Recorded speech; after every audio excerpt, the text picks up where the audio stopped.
Que a graça e a paz do Senhor Jesus esteja contigo e com a sua família.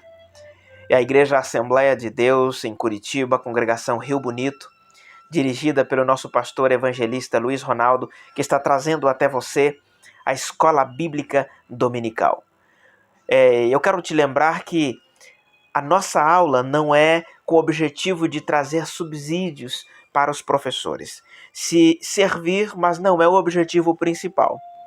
O objetivo principal é nós alcançarmos os alunos que não podem estar na sala de aula, estar aprendendo na sua classe, devido ao isolamento social que está acontecendo, não é? Então nós estamos aqui com o objetivo de trazer a aula da Escola Bíblica Dominical aos alunos. Portanto, nós vamos trazer de uma forma bastante resumida, bastante objetiva e também devocional, ou seja, extrairmos lições maravilhosas da nossa aula de hoje, não é? E eu quero começar com um momento de oração. Maravilhoso Pai, eterno Deus, eu quero te agradecer, Senhor, por o Senhor ter nos concedido esse momento de nós falarmos contigo. Dê a tua bênção a quem vai ouvir, Senhor, e dá-nos da tua graça para que nós possamos extrair o melhor da tua palavra. Em nome de Jesus, amém. Lembrando que nós estamos no segundo trimestre deste ano, estudando as lições CPAD, e esse trimestre, comentado pelo pastor Douglas Batista, nós estamos estudando a Epístola aos Efésios. E hoje é a quarta aula e nós estamos com a aula de hoje fechando o capítulo 1 de Efésios. E a partir do próximo domingo nós entraremos no capítulo de número 2 de Efésios. E a nossa aula de hoje, a nossa lição de hoje tem como tema a iluminação espiritual do crente. Quando você vai para o dicionário da língua portuguesa, vai variar aí de dicionário para dicionário a forma de passar a informação, mas a ideia principal é a mesma. Iluminar é espalhar luz sobre um ambiente, é encher de luz, é clarear, tornar algo claro, trazer à tona o que estava escondido. E o título da nossa lição de hoje já nos mostra, já nos traz a lembrança de quando nós vivíamos na escuridão de pecado, vivíamos nas trevas de pecado, mas o Evangelho de Cristo nos iluminou, trouxe iluminação para nós compreendermos a gloriosa salvação em Cristo Jesus e os mistérios revelados através desta salvação. A nossa verdade prática diz: a vocação do crente inclui a herança de preciosas riquezas conferidas aos eleitos pela grandeza do poder de Deus. Eu quero que você atente para 5 termos aqui da nossa verdade prática: vocação, herança, preciosas riquezas, eleitos e poder de Deus. Nós vamos falar no decorrer das aulas sobre esses termos. O nosso texto áureo está em Efésios capítulo 1 e o versículo 17. Para que o Deus de nosso Senhor Jesus Cristo, o Pai da glória, vos dê em seu conhecimento o espírito de sabedoria e de revelação. Esse é o nosso texto áureo que faz parte, inclusive, da nossa leitura bíblica em classe. Eu não vou ler na íntegra, mas se você estiver com a sua revista em mãos, você vai acompanhar. Se não tiver, te convido para pegar uma Bíblia e abrir em Efésios capítulo 1. Nós vamos estudar do versículo 15 ao versículo 23. Nós vamos falar um pouquinho aqui. E já na introdução da nossa lição, nós vamos estudar os versículos 15 e 16 da nossa leitura em classe, que diz assim: pelo que ouvindo eu também a fé que entre vós há no Senhor Jesus, e o vosso amor para com todos os santos, não cesso de dar graças a Deus por vós, lembrando-me de vós nas minhas orações. Pelo que ouvindo também a fé que entre vós há. O apóstolo Paulo, como um pastor responsável com as suas ovelhas, ele demonstra uma preocupação, de certa forma uma preocupação saudável pelo desenvolvimento espiritual dos irmãos de Éfeso, pela maturidade espiritual deles. E aí ele diz: ouvindo eu também a fé que entre vós há no Senhor. Claro que nós não sabemos quem, mas é bem provável que seja o irmão Tíquico ou o irmão Epáfras que trouxe a notícia para o apóstolo Paulo. Nós não sabemos quem, Mas o que nós sabemos é que ao mesmo tempo que ele fica feliz em ter recebido a informação, a notícia dos irmãos, mas traz para ele uma carga de preocupação, porque a notícia que foi trazida até ele era notícia verdadeira, não era qualquer um que falou, era alguém da confiança do apóstolo Paulo, e traz então uma carga de preocupação sobre ele. Preocupação do quê? Das coisas que eu já citei há pouco, sobre o amadurecimento espiritual deles, o desenvolvimento espiritual deles, quando ele sabe da notícia através dos seus portadores. E aqui da introdução eu já quero tirar duas lições importantes para nós, porque quando ele soube de tudo isso, o que aconteceu com o apóstolo? Levou ele a interceder, que é o que nós estamos estudando aqui, principalmente a partir do versículo 16, leva o apóstolo a interceder pelos irmãos de Éfeso. E a primeira lição que nós já extraímos daqui é a lição da intercessão ministerial. Observe que ele intercedeu e preocupado pelos irmãos de Éfeso. Qualquer líder, qualquer pastor, qualquer obreiro que tenha alguém sobre a sua liderança, que preze, que zela do seu ministério, tem que ter uma vida de devoção e oração a Deus e intercessão pelos seus liderados. Para ser mais claro, precisa ter lá o seu caderno de oração e ter os nomes dos seus liderados para apresentá-los diariamente a Deus. Eu estou pensando aqui, quem sabe, não é esta a causa de muitos ministérios terem fracassados? Por não ter o seu cantinho de oração, por não ter o seu devocional diário, por não apresentar os seus liderados a Cristo? A segunda lição que nós extraímos daqui, ela está implícita nas notícias que trouxeram para o apóstolo. Como eu disse, nós não sabemos quem trouxe a notícia para o apóstolo. O certo é que quem trouxe era da confiança dele. E as informações eram verdadeiras, dignas de crédito, eram informações fidedignas. Não foi conversa de fofoca ou coisa do tipo que eles trouxeram, mas trouxeram informações interessantes para o apóstolo. Aqui para nós, na condição de obreiros, que tipo de notícias que nós estamos levando para o nosso pastor, para o nosso líder? Nós estamos levando informações coerentes e importantes como os obreiros de Paulo? Ou nós estamos levando o chamado diz que me diz que, não é? Notícias ruins, reclamações, fofocas. Nós estamos sendo portadores de bênção ou portadores de maldição? Estamos sendo profetas de Cristo ou profeta da desgraça? Vamos pensar nisso. O versículo 15 diz, pelo que ouvindo eu também a fé que entre vós há no Senhor Jesus e o vosso amor para com todos os santos. Observe aqui duas expressões muito interessantes.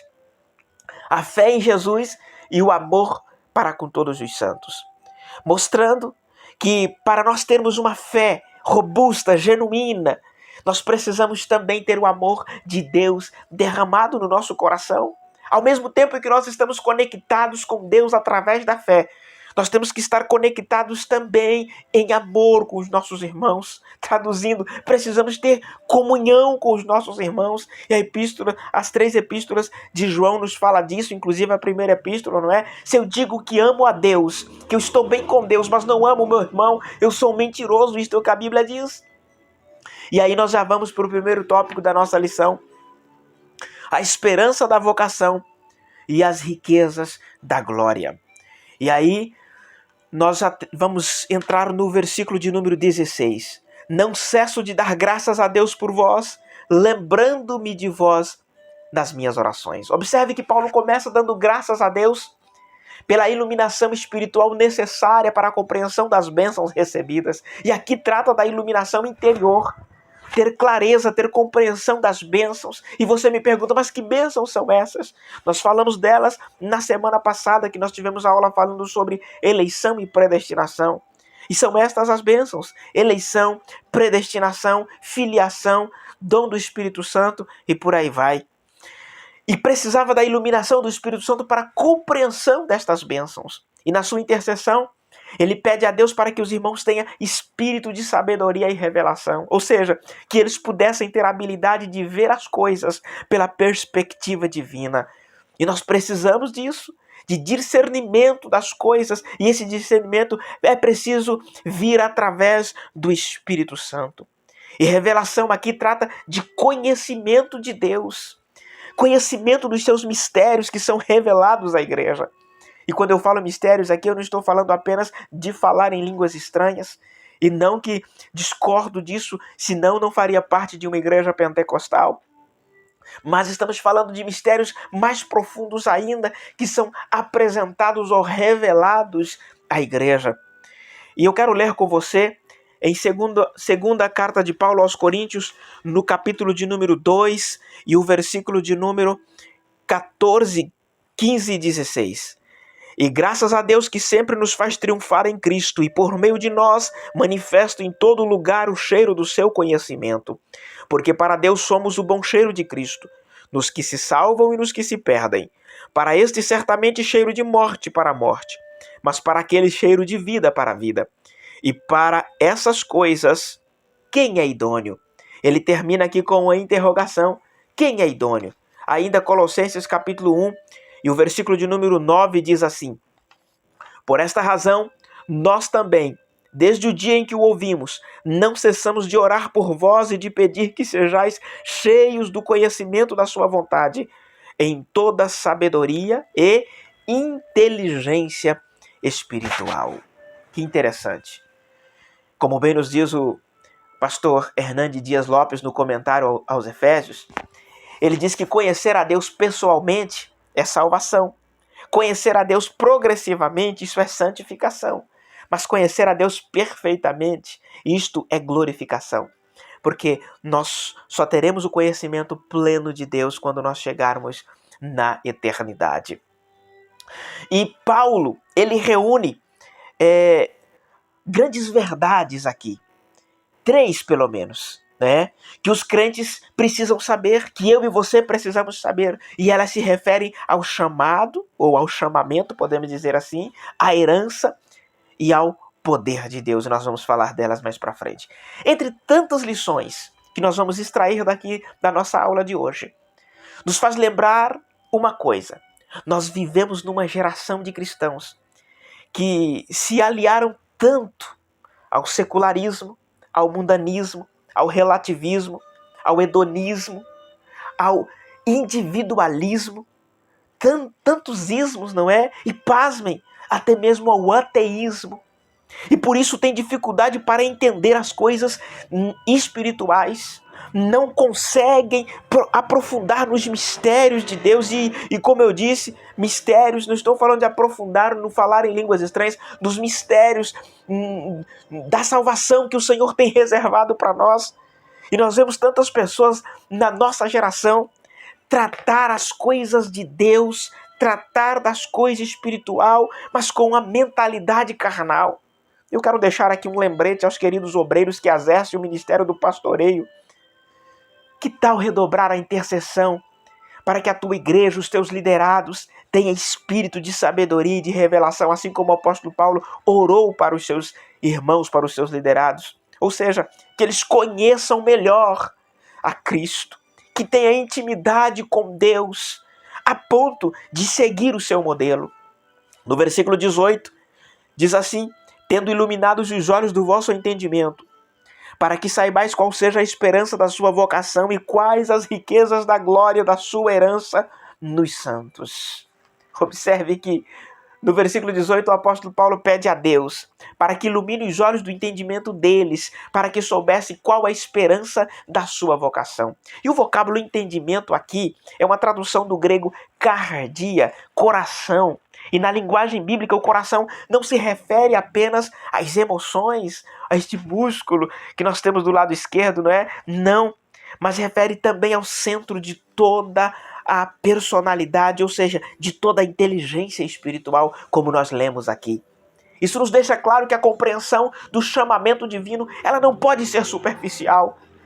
O cristão não deve viver uma espiritualidade que eu chamaria de meia boca, uma espiritualidade mais ou menos, mas deve ser transformado pela renovação do entendimento para experimentar qual é a perfeita, boa e agradável vontade de Deus, conforme está em Romanos, capítulo de número 2 e o versículo 2. Então, como entender a esperança da vocação? Talvez essa foi uma dúvida dos irmãos de Éfeso e seja uma tua neste momento. Como entender a esperança da vocação? Eles deveriam saber deveriam experimentar, conhecer profundamente e de maneira espiritual os privilégios de serem vocacionados, assim como nós também.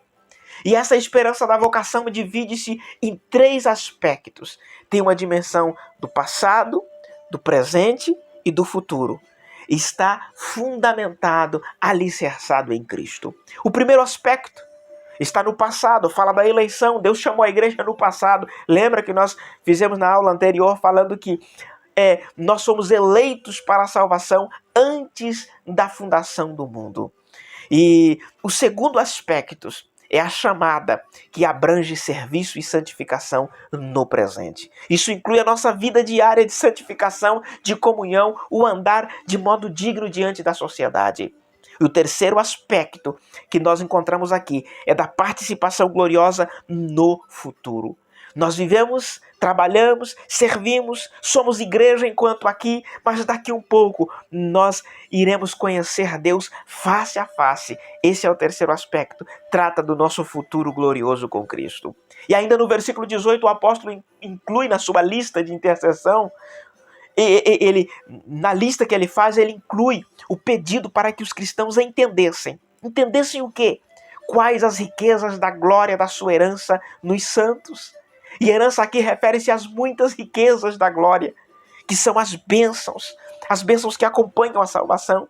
Imagina-se aí um pacote muito bonito, e esse pacote chama-se salvação, mas dentro dele vem muitas coisas, muitos benefícios que usufruiremos ainda aqui e depois na eternidade. E nós estamos falando dos benefícios, do perdão dos pecados, o selo do Espírito Santo, a adoção de filhos e tantas outras bênçãos que usufruiremos da salvação no tempo presente e também no tempo vindouro. E pode ter certeza, escuta, que Deus reservou riquezas inimagináveis para nós e que sobrepõem as nossas expectativas. São coisas que o olho não viu, que o ouvido não ouviu. Isso são essas coisas que nunca subiram ao coração do homem. Foram as que Deus preparou para os que o amam. Isso está lá em 1 Coríntios capítulo 2 e o versículo de número 9. Ei, confie na provisão de Deus. Ele está cuidando da tua vida, Ele tem bênçãos para você. Você está preocupado? Está sem encontrar respostas? Está abatido sem saber o que fazer? O que Deus tem preparado para você, o que Deus tem preparado para nós, aleluia, é muito mais do que a tua compreensão pode alcançar. E Ele irá alcançar você com a bênção que você precisa ainda hoje. Glória a Deus. O segundo tópico da nossa lição. O segundo tópico é a sobreexcelente grandeza e força do poder divino. A sobreexcelente grandeza e força do poder divino. Está aqui no versículo de número 19. E qual a sobreexcelente grandeza do seu poder sobre nós, os que cremos segundo a operação da força do seu poder. Então, no versículo 19, Paulo continua a sua oração pedindo para que os salvos entendam a sobreexcelente grandeza do poder de Deus. Claro que Paulo usa aqui um pleonasmo, né? Uma figura de linguagem que traz redundância, que traz uma repetição, mas tudo isso ele fez para dar ênfase ao que ele estava ensinando, ao que ele estava dizendo, para dar uma força maior ao que ele estava dizendo. E a primeira expressão aqui do versículo de número 19, a primeira expressão das 3, ou das 4, não é? É sobreexcelente. Significa supremacia, significa extraordinário. A segunda expressão é grandeza. E grandeza, o objetivo especificamente é enaltecer a magnitude de Deus que está acima de tudo e de todos. A terceira expressão é poder. Poder vem do grego dunamis. É uma palavra de onde se originou os termos dinâmico, não é? Dínamo, dinamite, fala de explosão, de força, de potência. E referindo-se aqui, fala da potência do poder miraculoso de Deus para realizar grandes feitos, para realizar milagres. Lembrando que este poder foi o poder que atuou na ressurreição de Cristo, na sua ascensão e também na sua entronização. E o mesmo poder que atuou dando autoridade no senhorio de Cristo sobre a igreja e sobre o universo. O mesmo poder atua hoje na igreja. E esse mesmo poder vai arrebatar a igreja ao encontro de Cristo nos ares. 1 aos Tessalonicenses capítulo 4, do versículo 16 ao 18 diz: porque o mesmo Senhor, esse mesmo que nós estamos falando dele, esse mesmo que veio, ficou com os discípulos ensinando, esse mesmo que o apóstolo Paulo fala aqui, esse mesmo descerá do céu com alarido, com voz de arcanjo, com a trombeta de Deus, e os que morreram em Cristo ressuscitarão primeiro, depois nós, os que ficarmos vivos, seremos arrebatados para juntamente com eles encontrar o Senhor nos ares. Interessante que no final desse texto, o apóstolo Paulo fala: consolai-vos uns aos outros com estas palavras. Aleluia. Que isto sirva de consolo para mim, que isto sirva de consolo para você. E a quarta expressão encontrada ainda no final do versículo 19 é força do seu poder. Ele diz assim: segundo a operação da força do seu poder. E força aqui vem do termo grego kratos, que tem a ideia de intensidade, denota poder. Poder com força fenomenal, com força magistral, aquele que vence resistências. E por que Paulo coloca essas 4 palavras do versículo 19 praticamente de intensidade, não é? Todas de intensidade, e trazendo essa redundância?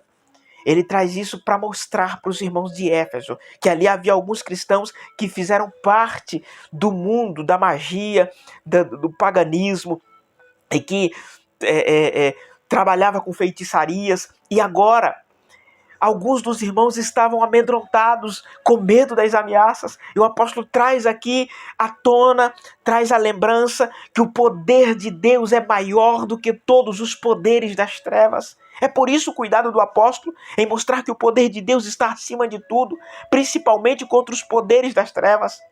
Claro que isso não nos dá o direito de sair por aí à caça dos demônios, não é igual algumas pessoas fazem. Não precisamos sair à caça dos demônios para provar que temos o poder. Mas quando somos atacados, quando somos confrontados, quando somos perseguidos, nós também não temos que correr, que fugir, mas enfrentar no poder de Deus e lembrar que aquele que está conosco é incomparavelmente maior do que aquele que está no mundo, do que aquele que está no maligno. Glória a Deus. E nós vamos para o terceiro e último tópico da nossa lição. Cristo, nosso exemplo de exaltação. É o último tópico da nossa aula de hoje. Do versículo 20 ao versículo 23 da leitura bíblica em classe diz assim: acima de todo... Desculpe-me, no versículo 20, comecei a ler errado. Diz assim: que manifestou em Cristo, ressuscitando-o dos mortos e pondo-o à sua direita dos céus. Acima de todo principado e poder e potestade, domínio e de todo nome que se nomeia, não só neste século, mas também no vindouro. E sujeitou todas as coisas a seus pés, e sobre todas as coisas o constituiu como cabeça da igreja, que é o seu corpo, a plenitude daquele que cumpre tudo em todos. Aleluia. Do versículo 20 ao 23, a leitura bíblica em classe, foi o que lemos aqui agora, nos mostra 3 aspectos da exaltação de Cristo, que mostra o poder de Deus, a grandiosidade do poder de Deus. E o mais importante é que este poder manifesto aqui está à disposição minha, está à tua disposição, está à disposição da igreja. E em primeiro lugar, o poder de Deus manifesto aqui, ressuscitando Cristo dos mortos, fazendo ou tornando primícias dos que dormem. O pastor Douglas, no comentário de apoio do livro, ele diz que a morte e a ressurreição de Cristo são a viga mestra e o pilar da fé cristã.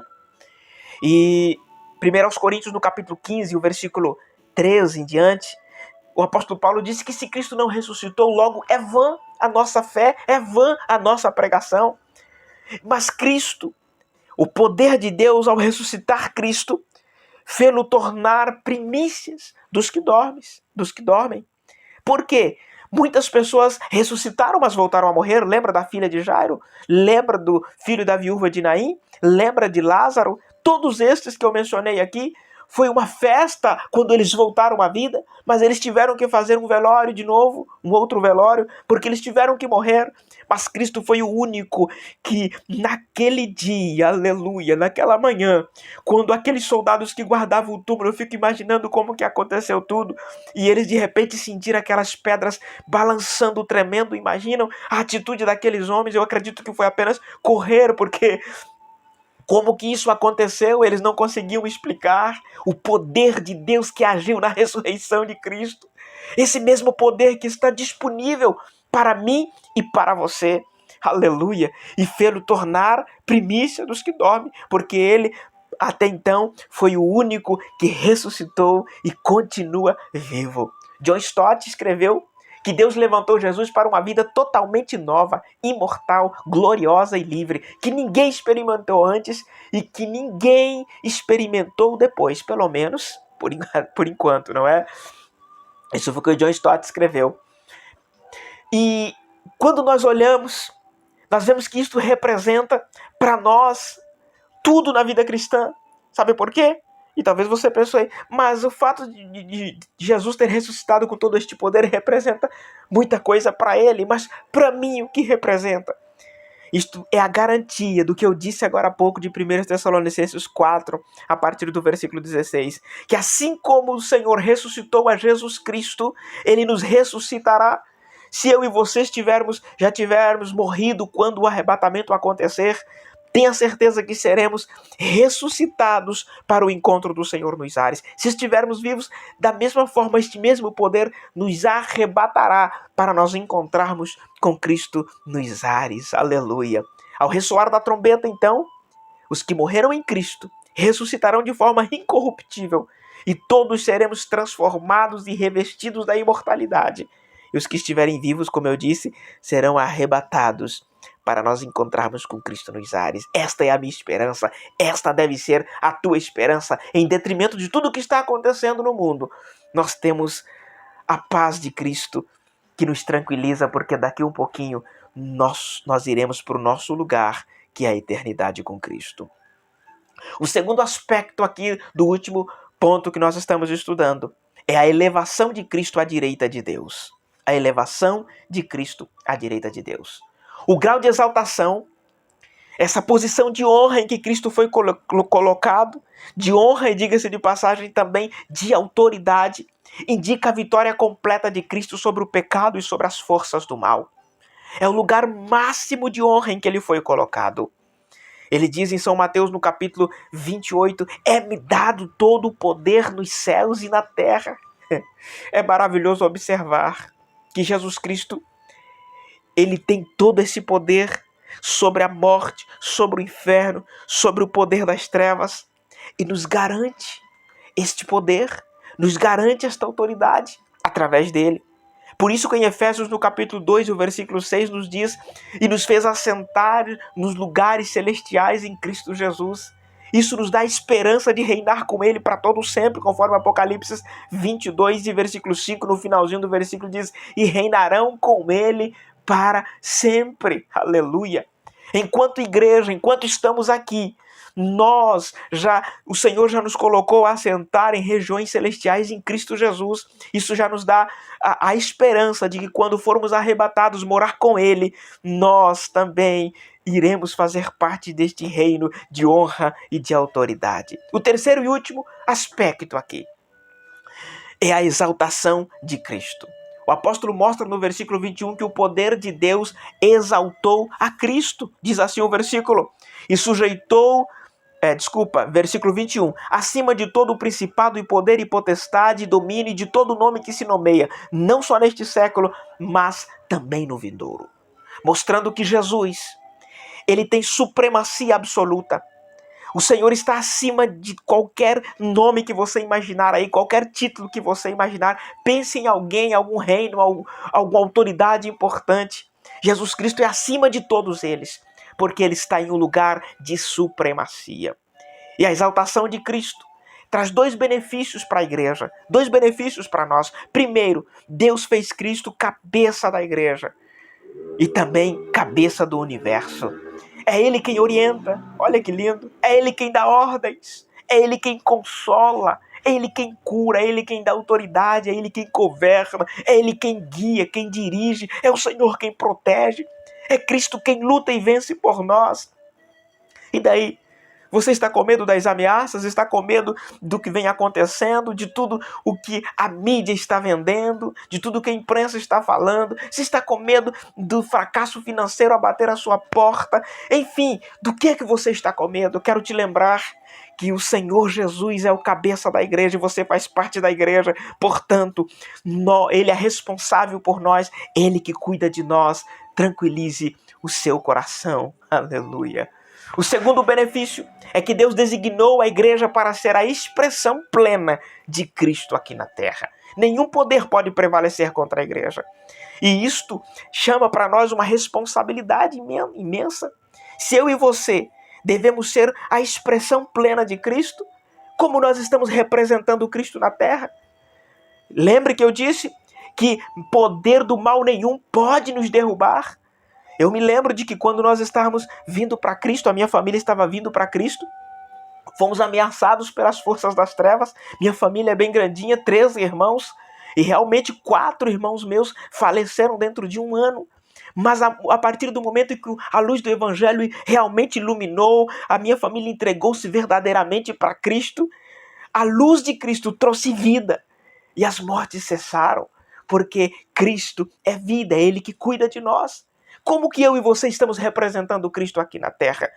Como que nós estamos usando este poder na expansão do reino de Deus? Eu quero que você pense nisso. Que tipo de cristianismo eu e você estamos levando para a sociedade?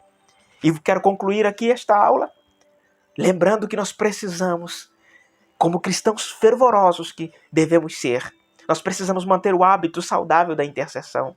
Sermos gratos pelas riquezas da salvação proporcionada por Cristo para nós. Sermos gratos pelas riquezas, por tudo que o Senhor nos fez, pelo direito de ter a herança da salvação, de ter a eternidade com Cristo. E que isto não é mérito nosso, isso é misericórdia pura de Deus nas nossas vidas.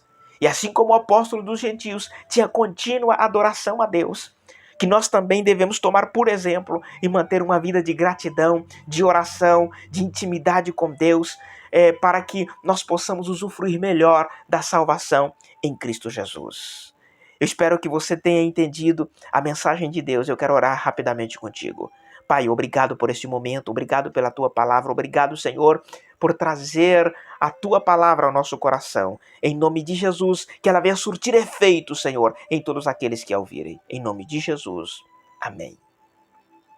Que Deus abençoe a sua vida, ou continue abençoando, não é?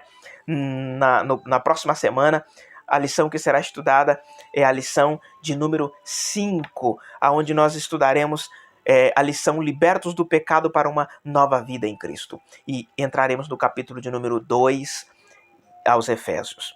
E eu louvo a Deus pela tua vida, por ter estado conosco até aqui, não é? Que Deus te ilumine, te dê uma semana de paz, uma semana maravilhosa. E eu quero pedir a você, se inscreva no canal da IATSE Rio Bonito, tá? Deixe o seu comentário se você achar conveniente, tá? Participe, nos ajude a divulgar a palavra de Deus assim como ela é. Que Deus abençoe. Até o próximo domingo ou uma outra oportunidade que o Senhor nos permitir. Fique com Deus e um grande abraço.